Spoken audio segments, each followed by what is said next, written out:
La tablée des femmes. Allô, moi c'est Lara, j'ai 30 ans, musicienne, et puis amoureuse de la vie. Amoureuse de la vie, bien dit. Donc, moi, c'est Caroline Jennifer. Je suis maman de 2 enfants. J'ai 35 ans, puis je suis amoureuse de la vie aussi, je pense bien. On aime Donc, ça, voilà. on est des amoureuses de la vie, merci, effectivement.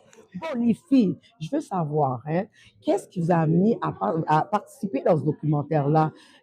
Parce que c'est quand même, on parle de père absent, sujet très sensible qui peut susciter des émotions, ou des fois, même nous, on peut avoir une réticence à raconter notre histoire. Pourquoi vous avez décidé de venir raconter votre histoire?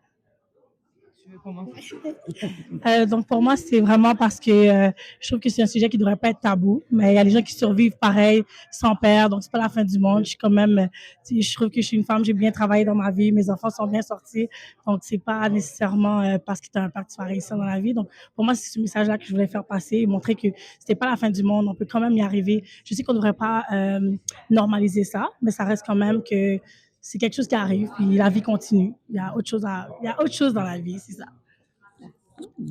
Ben, moi, c'est un peu comme Caro. Moi, je pense que c'était aussi dans une idée de se rappeler que c'est comme quelque chose qui touche notre communauté beaucoup. Et oui, le linge sale se lave en famille, c'est quelque chose qu'on dit beaucoup en Haïti, par exemple, mais faut en parler en fait. Parce que c'est seulement en parlant qu'on va pouvoir faire ce changement et d'essayer de un peu casser le trauma qui existe par rapport à ça. Et une envie de guérir aussi avec la communauté, je pense. C'est sûr que c'est un travail que j'ai pris et que j'ai fait seul d'abord, mais d'aussi donner la chance aux gens de savoir que c'est possible, comme Carole a dit, de continuer d'avancer, de le surmonter et de continuer à grandir et d'apprendre par rapport à ça. Moi, je voudrais rajouter quelque chose. Bien sûr, bien sûr. Oui, je voudrais juste dire que, tu sais, à la fin de la journée, très souvent, les gens vont avoir une mauvaise opinion des hommes noirs à cause de ça. Puis moi, c'est tout le contraire. Je trouve que c'est eux qui sont merveilleux. Pour moi, c'est très important. Donc, c'est vraiment, moi, c'était important pour moi de véhiculer ce message parce que c'est pas parce qu'un fruit est pas bon que tu jettes tous tes fruits. Tu vas juste jeter le fruit qui est pas bon puis la vie continue. Donc, c'est ça que je voulais vraiment montrer à travers ça pour moi. C'est ça qui est important. Fait que j'imagine que l'expérience là, que vous avez vécue, vous avez participé dans le documentaire, vous l'avez regardé après.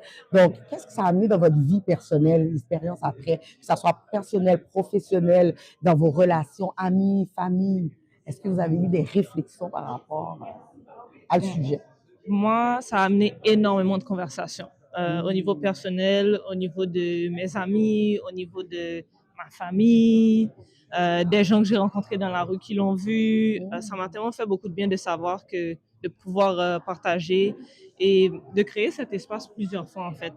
Et de voir ce que les gens ont à dire dessus, de voir comment les gens décident de, de vivre ces émotions. Il y a beaucoup de personnes aussi qui sont venues le voir sans se dire, en pensant, oh, moi, mon père a été présent dans la maison, par exemple, et de réaliser, oh mon Dieu, moi aussi, j'ai vécu une absence. Et de prendre le temps de s'asseoir, d'en parler, d'échanger, ça m'a amené une autre facette de guérison, je pense. De pouvoir me dire que maintenant, je suis à la facette où je vais pas dire que je suis guérie parce que je pense pas qu'on guérit de ce genre de blessure. On apprend à vivre avec, on développe une paix avec et on assume au fond ses blessures. On les porte comme une armure, comme des tatouages de vie, de leçons.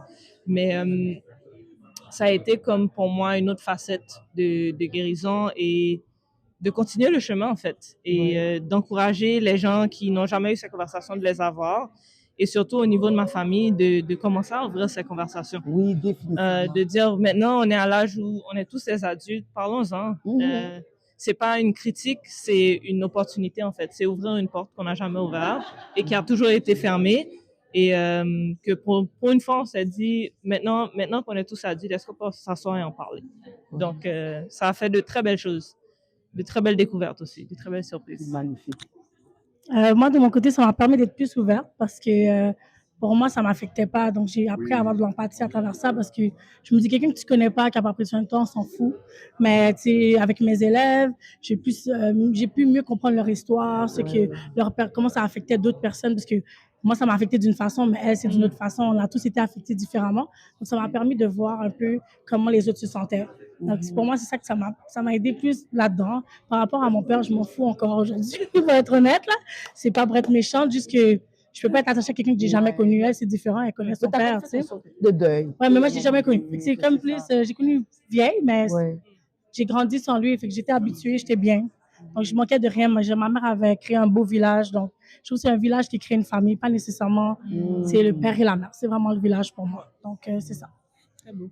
Ben, merci beaucoup. Merci. pour votre belle participation dans le documentaire. On a hâte d'aller voir ça. Ouais. Merci. Et le revoir encore. On le revoir, c'est ça.